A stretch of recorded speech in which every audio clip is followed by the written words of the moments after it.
Não basta, no entanto, somente receber a visita dos primeiros viajantes que vão lançar um novo olhar sobre aquele lugar.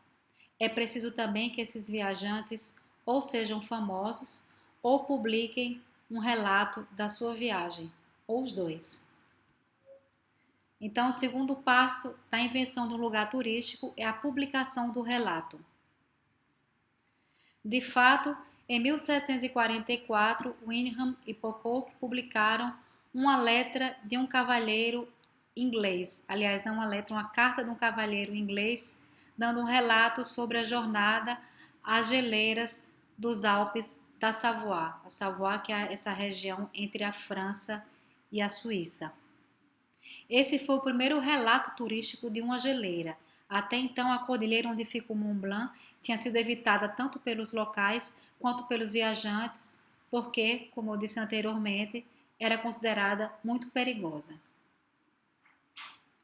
O terceiro passo, após a publicação do relato, é a fama e a atração de novos visitantes. De fato, o local se torna conhecido pelo relato ou pelo relato simplesmente ou pela visita do tipo exploratória de uma pessoa conhecida, de uma pessoa famosa que também torna conhecido, faz publicar algum tipo de relato que na época era uma carta, era um artigo, hoje em dia pode ser uma foto publicada no Instagram, no Facebook, e isso faz atrair novos visitantes. Ou seja, sempre aqueles turistas do tipo alocêntrico, quando eles descobrem um novo destino, eles acabam divulgando aquele destino e isso atrai outros turistas que vão vir na escala da curva psicográfica de Plog. Deixe-me voltar aqui o gráfico, que não são mais exatamente os viajantes exploradores, são pessoas que já buscam um certo conforto, são por isso considerados semi-alocêntricos, entre o tipo mesocêntrico, que é o turista que realmente busca um grande conforto em termos de equipamentos e de serviços turísticos, mas que ao mesmo tempo ele é um pouco mais aventureiro do que esses dois últimos tipos, semipsicocêntrico e psicocêntrico, que só vão para lugares consolidados e que, além disso, tenham preços baratos. O mesocêntrico vai para destinos que estão na moda e que tem uma infraestrutura turística luxuosa. Então, todo esse processo de atração de novos visitantes com diferentes perfis, ele ocorre após a publicação desse relato, a divulgação desse local que não é bem descoberto. Nós vamos discutir sobre isso, mas é inventado para o turismo. Então, de fato, no final do século XVIII, o destino Chamonix estava inventado. Em 1770 surge o primeiro hotel, que era o albergue de Madame Coutron, que hoje em dia é uma atração turística. Vocês podem ver nessa foto do lado esquerdo. É um prédio, uma casa, vamos dizer assim, um sobrado que tem a parede toda pintada. Essa parede pintada são com os personagens que tornaram famosa Chamonix. Aliás, um recorte desses personagens está nessa foto no centro. São eles, por exemplo, Saussure, Goethe, que foram para esse local, eram pessoas famosas, atraídas justamente por essa primeira exploração daqueles ingleses e pelo relato que eles publicaram. Então, essas pessoas foram as primeiras a explorarem as montanhas ali dos Alpes e o Mont Blanc. E elas tornaram ainda mais famosa a cidade. Então, em consequência, o número de turistas cresceu a 1.500 durante o verão, ou seja, de 0 a 1.500, que para aquela época era uma grande coisa. Até porque até hoje em dia, como vocês devem ter assistido no vídeo sobre Chamonix, que eu sugeri que vocês assistissem antes dessa aula, a cidade ainda hoje só conta com 10 mil habitantes. Em 1786 há a primeira ascensão ao Mont Blanc, que foi de Saussure, guiado por Paccard. Na verdade, Saussure, que era um geólogo, que ele queria estudar o efeito da montanha sobre o corpo humano, aliás, o efeito da altitude, entre outras coisas, ele faz junto com o guia Paccard a primeira ascensão ao Mont Blanc. Assim, a publicação do relato confere ao lugar uma celebridade e isso atrai novos turistas. Ele começa a ficar na moda.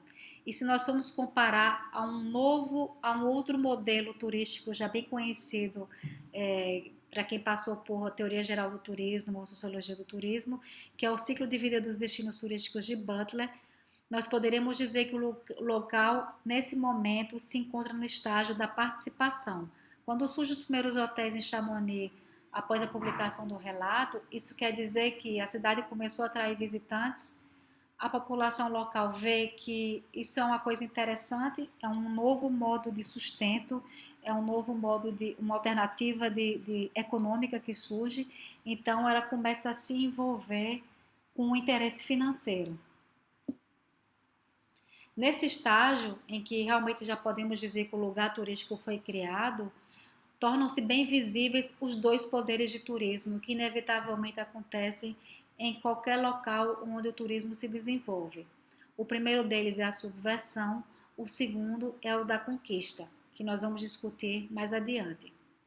É justamente nesse período, nesse momento, que os residentes começam a perceber que elementos da paisagem e da cultura têm valor comercial. Cresce o interesse para desenvolver o turismo. Primeiro vêm os negócios, ou seja, as empresas de iniciativa privada. Somente em um segundo momento é que ocorre o envolvimento do poder público. E é somente a partir do envolvimento do poder público que, voltando ao modelo de ciclo de vida e destinos turísticos de Butler, o destino pode passar da fase de participação à de desenvolvimento e possivelmente consolidação.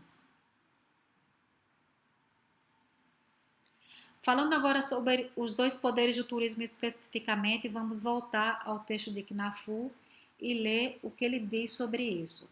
Sobre o poder de subversão. Ele fala que a invenção do lugar turístico tem início assim por uma modificação da utilização tradicional do território no qual, ao mesmo tempo, a significação muda.